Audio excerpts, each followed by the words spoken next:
പഹൽഗാം ആക്രമണത്തിന് പ്രതികാരമായി പാകിസ്ഥാനെ ആക്രമിച്ചാൽ ഇന്ത്യക്കൊപ്പം നിൽക്കും. ഒരു സുഹൃത്തിനു വേണ്ടി ചെയ്യുന്നത് ഇതാണ്.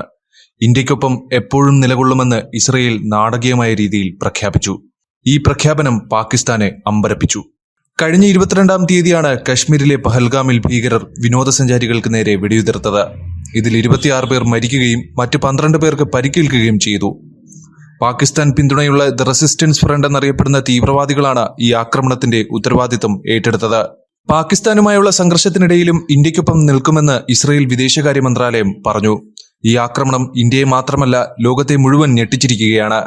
അമേരിക്ക, റഷ്യ, ഇസ്രയേൽ എന്നിവയുൾപ്പെടെ ലോകമെമ്പാടുമുള്ള നിരവധി രാജ്യങ്ങൾ ഇന്ത്യക്ക് പിന്തുണ അറിയിക്കുകയും ആക്രമണത്തെ എതിർക്കുകയും ചെയ്തു.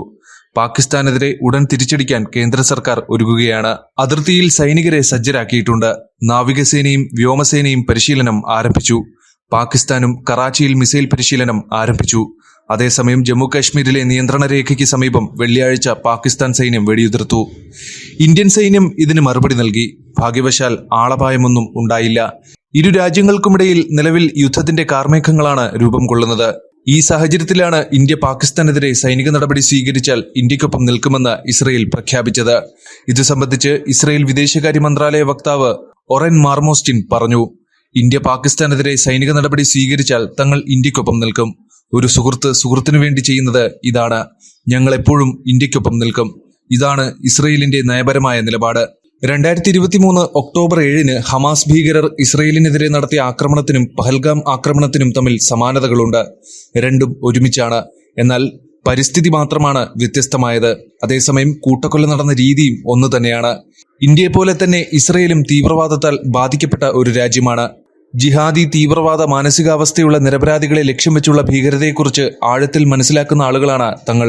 അതുകൊണ്ട് തീവ്രവാദികൾ ഇന്ത്യക്കാരെ ലക്ഷ്യം വെക്കുമ്പോൾ ഇന്ത്യയുടെ മാനസികാവസ്ഥ എന്താണെന്ന് നമുക്ക് മനസ്സിലാക്കാൻ കഴിയും. ഇസ്രയേൽ ഇന്ത്യക്കൊപ്പം നിൽക്കും. ഞങ്ങളിത് മുമ്പും ചെയ്തിട്ടുണ്ട്. ഭാവിയിലും ഞങ്ങൾ ഇത് തന്നെയായിരിക്കും ചെയ്യുക, അദ്ദേഹം പറഞ്ഞു.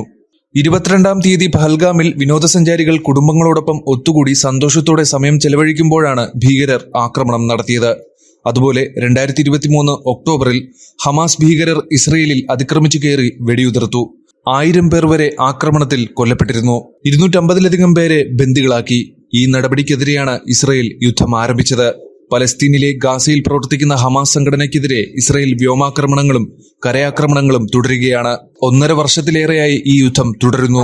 ഇതാണ് ഇസ്രയേൽ വിദേശകാര്യ മന്ത്രാലയ വക്താവ് പഹൽഗാം ആക്രമണവുമായി താരതമ്യം ചെയ്ത് ഇന്ത്യക്ക് പിന്തുണ വാഗ്ദാനം ചെയ്തത്. മാത്രമല്ല, കശ്മീരിനെതിരെ ഗൂഢാലോചന നടത്തുന്ന ഭീകരർ അടുത്തിടെ പാക് അധിനിവേശ കശ്മീരിൽ ഒരു യോഗം ചേർന്നു. ഇസ്രയേലിനെതിരെ പ്രവർത്തിക്കുന്ന ഹമാസ് സംഘടനയിലെ ഒരു തീവ്രവാദിയും യോഗത്തിൽ പങ്കെടുക്കുകയും ഇന്ത്യക്കെതിരെ സംസാരിക്കുകയും ചെയ്തു. കൂടാതെ ഇസ്രയേൽ ഇന്ത്യ ബന്ധം പരിഗണിക്കുകയാണെങ്കിൽ നല്ല നിലയിലാണ്. ഇന്ത്യ ഇസ്രയേലിൽ നിന്ന് ആയുധങ്ങൾ വാങ്ങുന്നുണ്ട്. ഇസ്രയേലും ഇന്ത്യയും തമ്മിൽ മികച്ച സൈനിക ബന്ധമാണുള്ളത്. അതേസമയം ഇസ്രയേലിന്റെയും പാകിസ്ഥാന്റെയും കാര്യം എടുക്കുകയാണെങ്കിൽ ഇരു രാജ്യങ്ങളും തമ്മിൽ നല്ല ബന്ധമൊന്നുമില്ല. പലസ്തീൻ വിഷയത്തിൽ ഇരു രാജ്യങ്ങൾക്കും വ്യത്യസ്ത നിലപാടുകളാണുള്ളത്. അതുകൊണ്ടാണ് ഇന്ത്യ പാകിസ്ഥാനെ ആക്രമിച്ചാൽ അതിനൊപ്പം നിൽക്കുമെന്ന് ഇസ്രയേൽ വിദേശകാര്യ മന്ത്രാലയം പ്രഖ്യാപിച്ചത്.